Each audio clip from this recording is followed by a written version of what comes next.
Assalamualaikum warahmatullahi wabarakatuh. Perkenalkan, nama saya Taufik dengan NIM 2010411 dari Fakultas Ekonomi Prodi Manajemen. Kali ini saya diberikan tugas kembali oleh dosen saya, Ustadz Idris, menjelaskan kembali tentang hakikat tauhid dan urgensinya bagi kehidupan.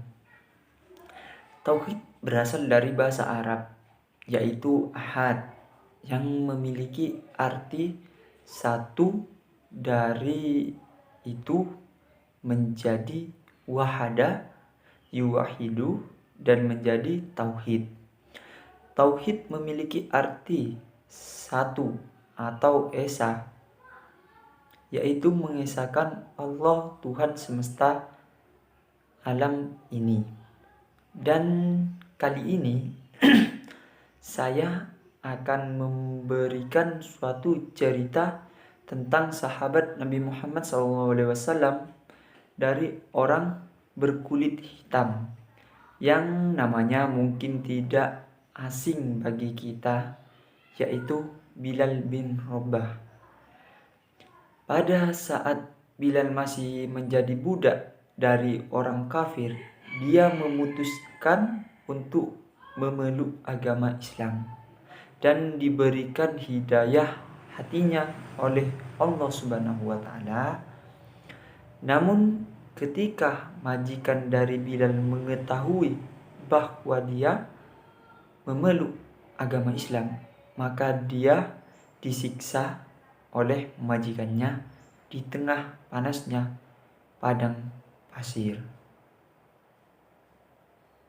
Kemudian Bilal diperintahkan oleh majikannya untuk kembali ke agama nenek moyangnya.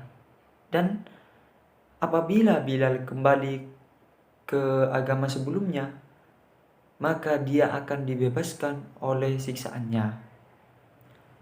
Bayangkan kalian menjadi Bilal di tengah panasnya gurun pasir, ditelanjangkan dada, dibaringkan dan ditimpa batu.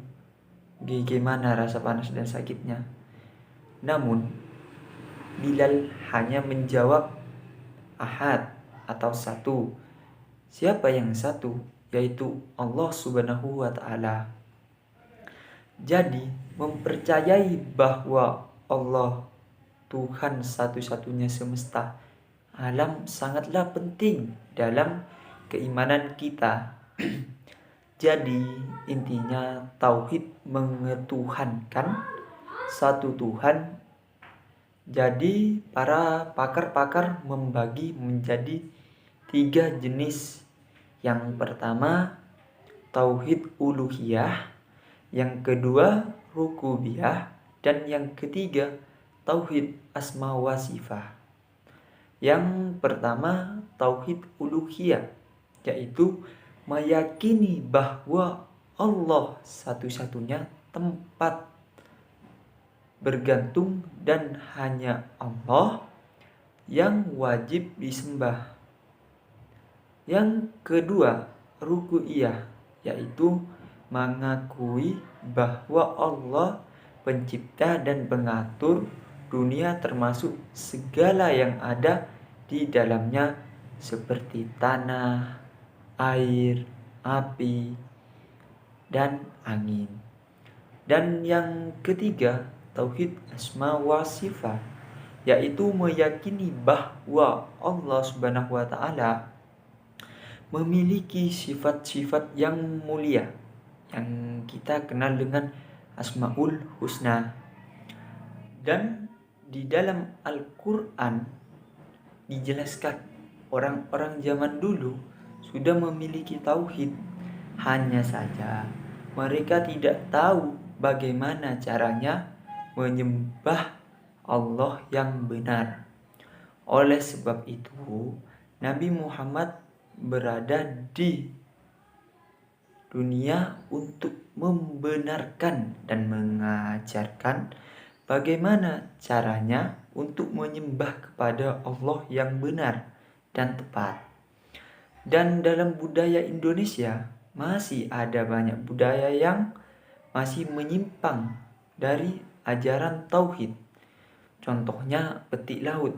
Orang-orang pesisir mengadakan petik laut dan mengorbankan kepala kerbau ke laut karena mereka meyakini bahwa laut memiliki penunggu sebenarnya. Sebenarnya, cara mereka itu salah. Seharusnya mereka hanya meminta pertolongan, keberkahan, keselamatan, dan hasil yang melimpah hanya kepada Allah. Karena apa? Karena dalam Al-Quran sudah dijelaskan bahwa Allah Subhanahu wa Ta'ala zat yang maha memberi. Oleh sebab itu, kita sebagai orang Islam yang beriman, kita harus mempercayai bahwa segala yang kita inginkan haruslah kita meminta kepada Allah Subhanahu wa Ta'ala. Mungkin itu saja yang dapat saya sampaikan. Kurang lebihnya mohon maaf. Wabillahi taufiq wal hidayah. Wassalamualaikum warahmatullahi wabarakatuh.